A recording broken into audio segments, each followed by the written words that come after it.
pack a small water bottle, school ID, whatever else that you need so that you'll be good to go on test day. Okay, Yeah. Go ahead. Why not a big water bottle? It's easier to carry in a small water bottle. So everything is for your own convenience. Yeah. What if buses are down now? Oh, they will. So they let you bring the small water bottle. All right. Yeah. You said I have school ID? They do, but it's easier for a small one. Yeah. You said I have school ID to bring it?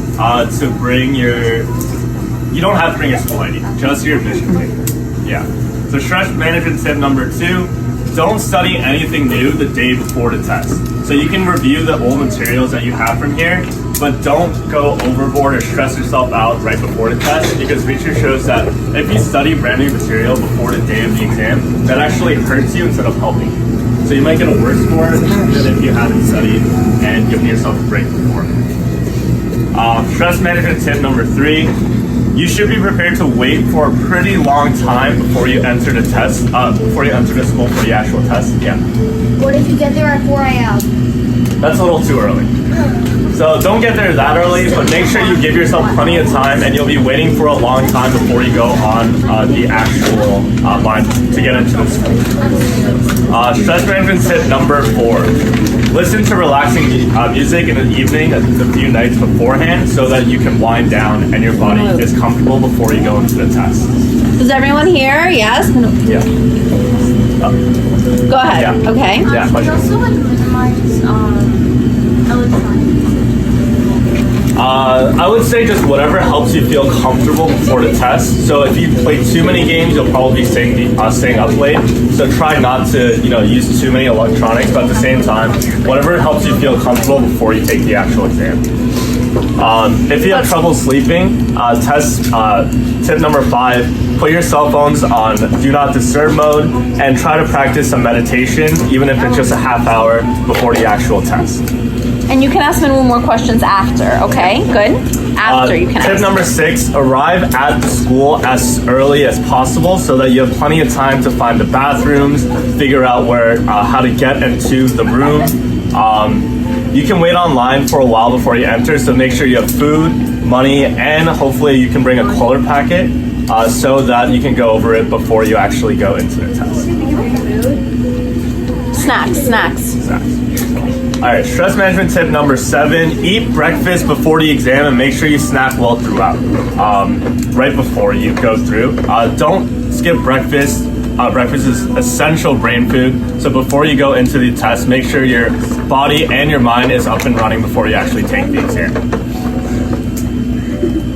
Tip number 8, pack a lucky charm. So if you have like a rabbit's foot, a 4-leaf clover, your favorite pencil, whatever makes you feel comfortable at the end of the day when you're taking the test, you should bring with you and take the test with it. And finally, write an encouraging letter. So parents, now is a great time for you to write your kids just through. Don't skip breakfast. Breakfast is essential brain food. So before you go into the test, make sure your body and your mind is up and running before you actually take the exam. Tip number 8, pack a lucky charm. So if you have like a rabbit's foot, a 4-leaf clover, your favorite pencil, whatever makes you feel comfortable at the end of the day when you're taking the test, you should bring with you and take the test with it. And finally, write an encouraging letter. So parents, now is a great time for you to write your kids just a nice encouraging letter reminding them of all the hard work they've done, and how proud of you are of them before they go in to take the test. And you should write yourself a letter as well. So a simple journal entry about your emotions. So you're embracing a large milestone. So this test will be over very soon. So make sure that you guys, keep a memento and remind yourselves of the work that you've put in before you take the actual test. And yeah, those are all the tips. Do you have any questions? Yes. Is 5 a.m. better? Try to get there around an hour to an hour and a half before the test actually starts. Like 7? Any earlier is No, not you have to be there by necessary. 7. By 7, yeah. Definitely by 7. Wear layers. Wear layers. Yeah, make And sure you're then can you comfortable just and warm. and Yeah. we would like to remind you that if you get in, it's great.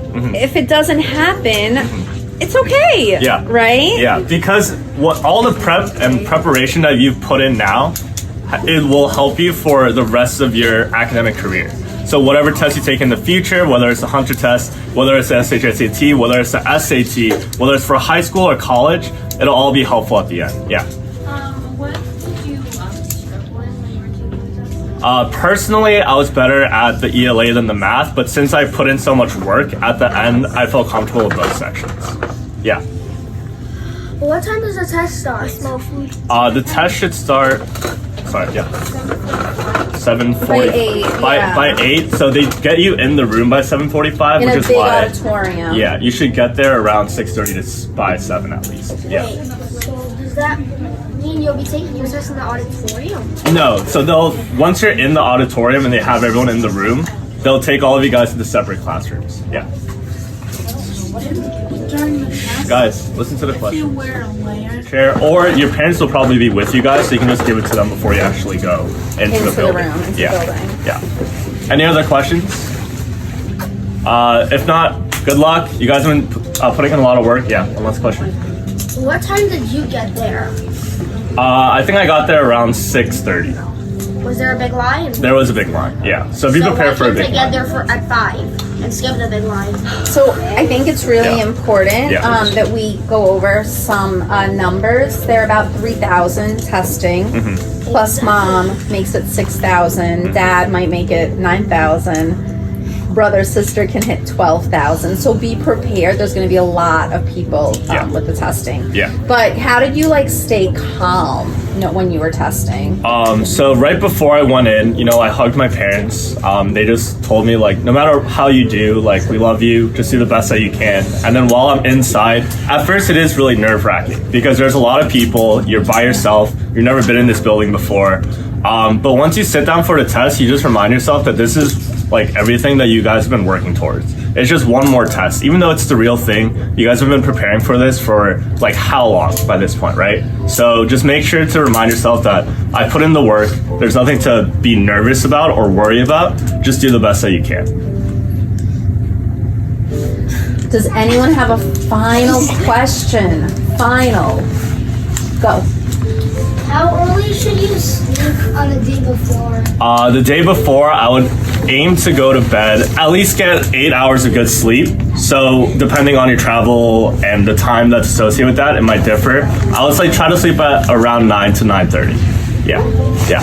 So can the test tell, can people tell you're guessing? If they do, how? Because No, they can't tell that you're guessing. Yeah. And there's no guessing penalty. Yeah. So you can answer all the So questions. definitely bubble in everything on this. every single thing bubble. Every single thing. So if you're a very good essay writer and you guys throughout the whole test and ends up being very lucky and getting everything correct, they could be letting somebody who only is good at essays and sucks at everything else into the school. no, they can't because the multiple choice is what comes first. You don't get a 64% and up. Yeah, but what if you're very lucky? So I just want to remind, Vinwoo's going to remind you with how the exam rubric works. First comes the multiple choice. You have to score a certain amount in the multiple choice. So about 70%, right, Vinwoo? Yeah. So once you hit that 70% on the actual test, that's when they take a look at your essay. So remember that it's important to do well in the multiple choice because if you don't hit that standard that Hunter is looking for, they won't look at your essay. But if you do hit that standard, which hopefully everyone does, they take a look at your essay. They judge it based off of grammar, vocabulary, organization, answering the prompt just like how we grade you guys here. Yeah. If you do hit the standard Yeah. and they check your test, what would be the lowest grade you could get for your test? On the multiple choice. No, That for the writing. on the writing, that's more of a subjective scale. There's so a that's rubric. there's a And rubric. Teachers. Right, that are grading each of your essays. But as opposed to the multiple choice where there's the 70% standard before you get for the cutoff, there's less of that for the essay. So that's mainly based on the grammar, the vocabulary, and the organization. So we're going to wish you guys very good luck and a round of applause to all of you. You are champions. We are so proud. Good luck, good luck, good luck, good luck. Thank you for being here New Year's Day.